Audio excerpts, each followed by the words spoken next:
حضرت شیخ سعدی رحمۃ اللہ علیہ کا قائد بیان کرتے ہیں، نوشیروان بادشاہ نے مرتے وقت اپنے بیٹے کو وصیت کی کہ اے بیٹا، صرف اپنے ہی رام کا خیال نہ رکھنا، غریبوں کی دل جوئی کی فکر کرنا۔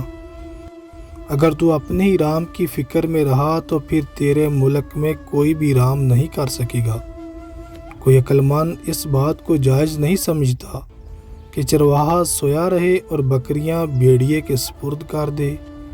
وام کا خیال رکھ، بادشاہ اگر درخت ہے تو وام اس کی جڑیں ہیں، اور درخت جڑ ہی سے مضبوط ہوتا ہے۔ جو وام کے دل کو ستاتا ہے وہ اپنے ہی پاؤں پر کلہاڑا چلاتا ہے۔ سیدھا راستہ وہی ہے جو پرہیزگاروں کا ہے، اور وہ امید اور خوف کے درمیان کا راستہ ہے۔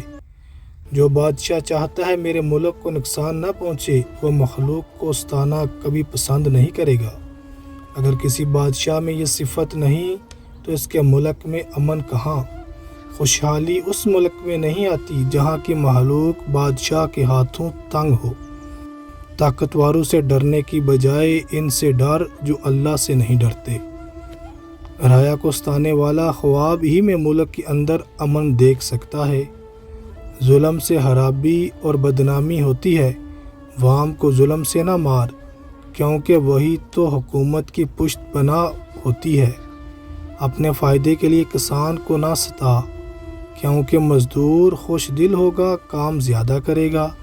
کسی بھی ایسے شخص کے ساتھ برائی کرنا بہت برا ہے جیسے تو نے کئی بار بھلائی دیکھی ہو۔